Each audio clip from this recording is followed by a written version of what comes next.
Week 2 of the 100 book challenge is complete. I came home with 101 books, making it a success. But how long does it take to actually find 100 books? How many sources do you need? So I'm going to be covering all of that in today's update of the 100 book challenge.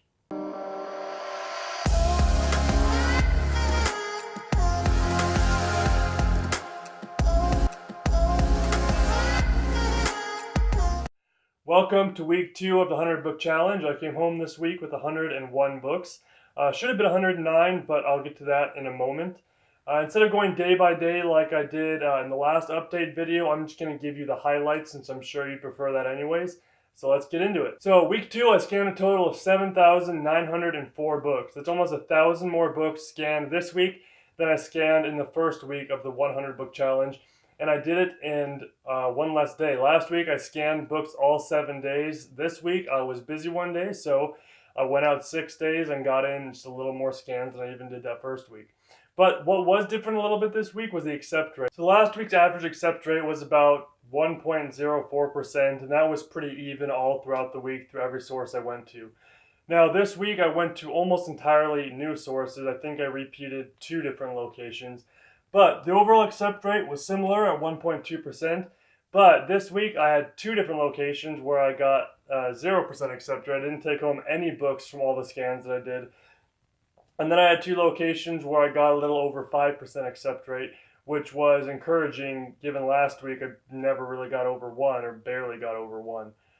So it was a little bit better this week on accept rates. I'm starting to figure out which locations are giving me more books, which ones are updating their book supply more often, and also which ones have more scouts. The total list price for all 101 books that I got this week was lower than last week, $2,205, about $300 lower than last week, because the books that I got were worth a little bit less. The average list price was $21.83 with a total estimated profit of $1,087. Now again, that's not going to be 100% profit that I can expect to take home. It's probably going to be closer to 80% of that number.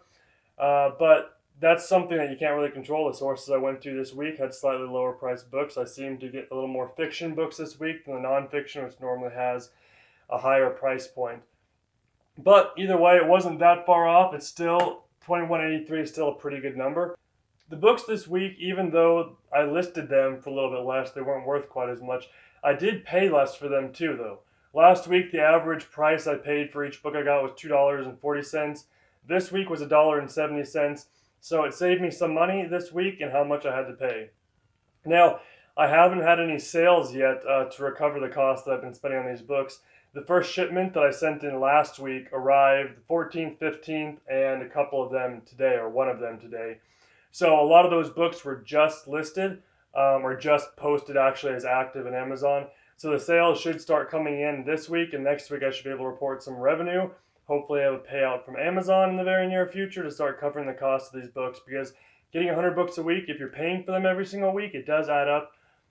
So there's only so long you can bankroll it before you're going to need to get that money back from Amazon and start paying for future books, future weeks. Now let's get into one of the questions I'm sure a lot of people have, especially that haven't done this before, have done it very little, is how long does it actually take to get 101 books? Now at the beginning of this challenge, I told you that I would keep doing my normal job. Everything else would be the same. I would be doing this on the side and mainly hitting up normal sources everyone else has access to, like thrift stores, libraries, library sales. I don't have any special arrangements that I'm doing. We'll talk more about developing special arrangements soon. But I'm just going to the normal sources. So this week, I think I went to a total of 7 different sources. Last week I went to a total, I think it was something like 9. Maybe it's a little more than that. I'll have to check and see what the numbers were from last week. But either way, I think I only repeated 1 or 2 sources this week. So I went to almost entirely different sources. So I've had a total of somewhere close to 20 different sources that I've gone to around this area. If you're in a metropolitan area, it's very, very likely you've got 20 different sources to go to. You probably got a lot more than that. Here in the Denver area, I've barely even scratched the surface. There's a lot of places people don't think of, like university libraries. A lot of people don't even go to libraries in the first place. They don't know about certain thrift stores. So really explore what sources are available to you. Look at places you wouldn't think maybe most people would go to. and expand where you're looking for books. If you're going to the same place every single week, especially if other people are going there as well, you're not going to have very much success, and it's going to be very difficult to find 100 books. But to get back to the time it actually takes, I tracked my time a little bit better this week. I'll do even better next week, but I've got a rough estimate for you. So the most time I spent in a single day was about 3.5 hours, and that was on Saturday, I believe it was. Most days I spent between an hour and 2 hours going and finding books, and I normally did that a little bit later on in the day. So the total amount of time I spent this week, in the 6 days I went out, plus counting the time it took to list, was about 14 hours, almost exactly 2 hours a day, which seems like a lot of time maybe, but I think for most people it's actually achievable. I got this app a little while ago to put on my phone to see how often I was using my phone, how much I was actually unlocking the phone and doing something kind of activity on the phone and getting off the phone. I made sure I wasn't tracking any work I was doing. I spent something like 2.5 hours a day on my phone. Now, it sounds like a lot, and it's because it is a lot, but I don't think that's actually average. I think the average person, believe it or not, spends more time than that on their phone every single day. And that's not even counting the time people are taking watching TV, just doing basically mind-numbing things that they could be devoting to something a little bit more productive. So if you take a look at your day, I can almost promise you, even if it doesn't feel like it, you probably do have an hour or 2 hours you could spare to go out and look for books and get close to somewhere around this 100 book mark in a week.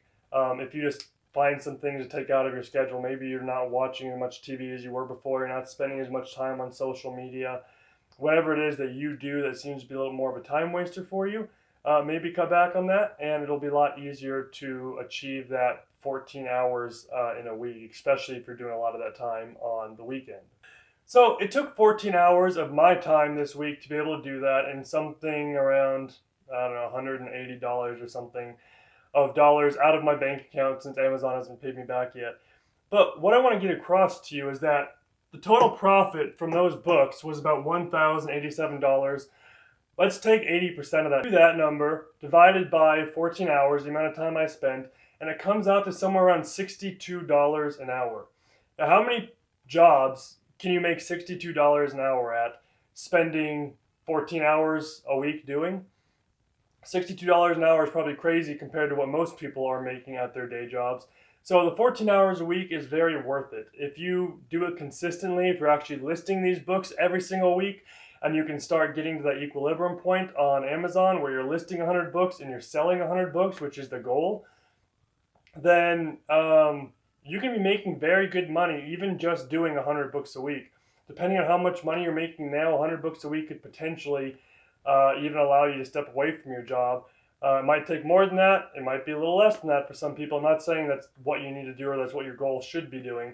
But what I'm saying is that 14 hours a week, getting 100 books, is a lot more than just some pocket change for you. If you do this for a year, look at the spreadsheet, put these numbers in yourself, but I'm pretty sure the first year is somewhere around $25,000 of profit. And the following year, when you reach that equilibrium point I was talking about, is somewhere I think around $39,000 to $40,000 a year you can be making, spending something like 14 hours a week flipping books. So in my book, that's a really good income. That's a really good side income, a side job for only 14 hours a week, and something that can be fairly reliable, fairly consistent, I should say. We'll see how consistent it is as I go forward and finish up this challenge. But 2 weeks in, 2 weeks strong, I'm happy with the profit. I'm happy with the books I've gotten. I'll go in a little more depth next week on how I'm finding the sources I'm finding, and also some plans I have for developing some relationships to make this a little bit easier and to maybe even get more books and spend a little less time, make the process more efficient. I'll share those results with you. But thank you for watching this update. I hope you were able to learn something from it. Oh, and then last thing. I said that I brought home 101 books. I should have brought home 109 books. I was debating whether I should even mention this or not, but might as well mention mistakes that are made. So when I got home at the end of the week, I added up all my books. It should have been 109. I counted 101 books. I looked in my cars, I looked in the back of the car, everywhere I could think of, closets that they might have been put into. Couldn't find them anywhere. long story short, I went back and looked at the log I've been taking, and there was one store that I got exactly 8 books at, which is what I was short. And I remember specifically that the books weren't in a box. I was carrying them all back to the car. I set them beside the car. I don't remember if it was beside or on top of the car, to open up the door, to try and open up the door. And something happened. I think I got a call, something along those lines. Don't remember exactly what happened, but I'm pretty sure I left 8 books in the middle of the parking lot at a thrift store and didn't even notice, since I collected the books and didn't take them out of the car until halfway through the week. So don't make that mistake, even though I'm sure very few people will ever make that mistake. It's probably mostly me. But I could have had a little more profit, could have had some better books in there, but I left them in a parking lot. So don't leave your books in a parking lot. I guess that's the takeaway from this week. But hope you guys have success in week 3. I'll keep you guys updated on how I'm doing. Good luck scouting.